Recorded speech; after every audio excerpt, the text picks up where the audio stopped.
The day my older brother auctioned off our mother's house. He invited the entire family to celebrate. There were balloons, a catered dinner, a local newspaper reporter taking pictures. He stood in the middle of the living room, raised a glass of champagne and smiled. "Mom always wanted this house to stay in the family," he announced. "So today I'm selling it to the highest bidder." Everyone laughed. Everyone clapped. Everyone believed he was honoring her final wish. Everyone. Except me. Because I was standing outside the front gate holding a small brass key my mother had given me 6 months before she died. And that key was about to destroy everything my brother had spent 2 years planning. My name is Lucas Harper. I'm 33 years old. I grew up in Denver, Colorado. My father died when I was 14. From that day forward, my mother worked 2 jobs just to keep our family together. She never complained. She never bought herself expensive clothes. Every extra dollar went toward paying off our home. She always said, "This house isn't worth millions. It's worth memories." My older brother Adam never agreed. To him, the house was just another investment. When I turned 25, I moved to Seattle to build my own software company. Adam stayed in Denver. First, I appreciated it. He drove Mom to doctor appointments, picked up groceries, handled repairs around the house. Whenever I called, Mom would smile and say, "Your brother's been helping so much." I believed every word. Until one phone call changed everything. 6 months before Mom passed away, she called me late one evening. Her voice sounded different. Quiet. Nervous. "Lucas, can you come home this weekend?" She had never asked like that before. I booked the first flight. When I arrived, she hugged me tighter than ever. Then she walked into her bedroom and removed a tiny brass key from an old jewelry box. He pressed it into my hand. "No matter what happens after I'm gone, don't lose this." I looked confused. "What does it open?" She smiled sadly. "You'll know when the time comes." I asked more questions. She refused to answer. Instead, she changed the subject and insisted we spend the afternoon looking through old family photo albums. At the time, I thought she was simply being sentimental. Now I know, she was preparing me. 3 months later, Mom lost her battle with cancer. The funeral was heartbreaking. Hundreds of neighbors came to pay their respects. She had touched so many lives. After everyone left, Adam put his arm around my shoulder. "Don't worry about the house. I'll take care of everything."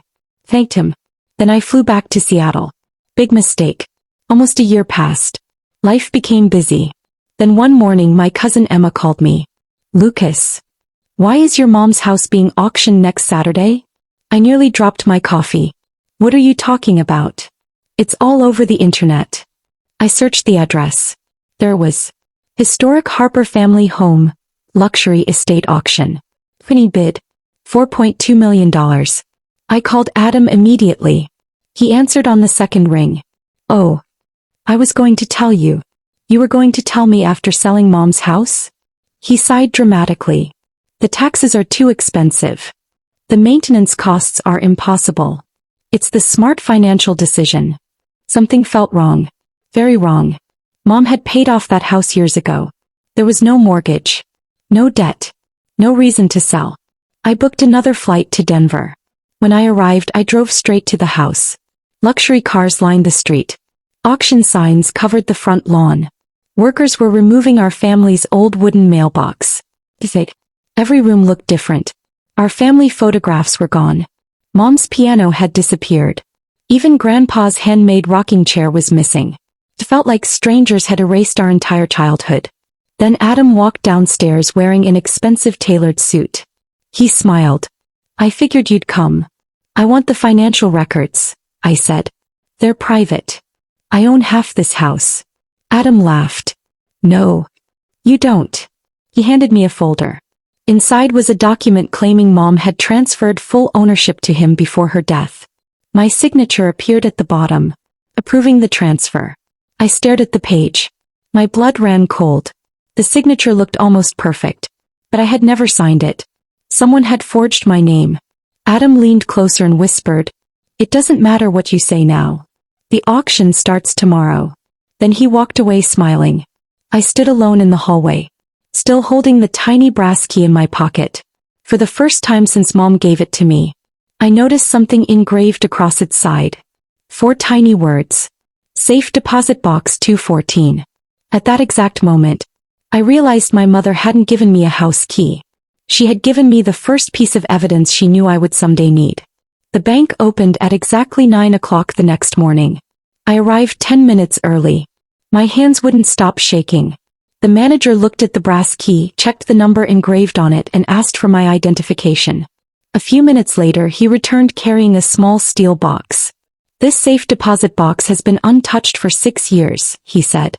The only authorized person besides your mother was you. I frowned. I've never been here before. He smiled politely. Your mother added your name the day she rented it. The moment he walked away, I unlocked the box.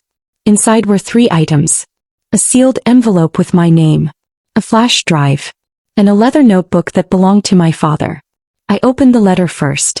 My mother's handwriting was unmistakable. Lucas, if you're reading this, Adam finally chose money over family. I prayed I was wrong, but I couldn't ignore what I discovered. My heart pounded. She explained that, during her cancer treatments, she secretly found documents showing Adam had taken loans against his own businesses without telling anyone. He was drowning in debt. When she confronted him, he begged her not to tell the family. Instead of helping him cover it up, she hired an attorney. Quietly, without telling Adam. Then came the sentence that changed everything. The house was never transferred to Adam. The document he showed me had to be fake. Next, I plugged the flash drive into my laptop. It contained scanned legal documents, property records, and a video recorded by Mom only 3 weeks before she died. I pressed play. She looked weak, but her voice was calm. If Adam ever claims I signed this house over to him. She held up a folder. He's lying. She opened the folder and showed the original deed. The house was legally owned by the Harper Family Trust. The trust had 2 trustees, my mother and me. Adam had never been a trustee. He never had authority to sell the property. Mom looked directly into the camera. I've also placed hidden tracking marks inside every original document. If anyone creates a fake deed, the forgery will be obvious.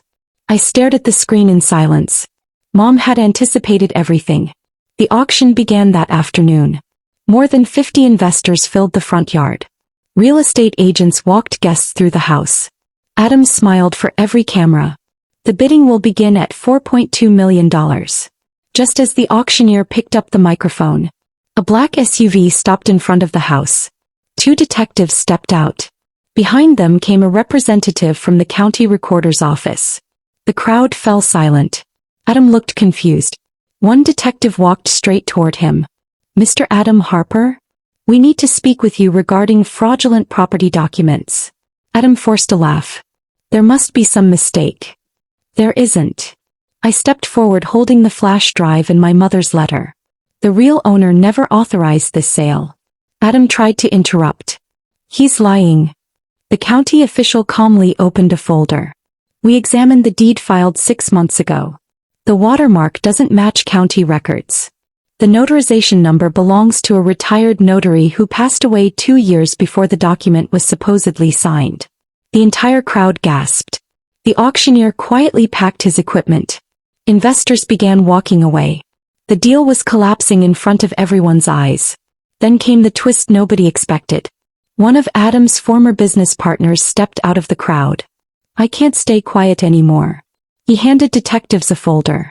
Inside were emails, bank transfers, and text messages proving Adam planned to sell Mom's house months before she died. He even discussed forging my signature if I refused to cooperate.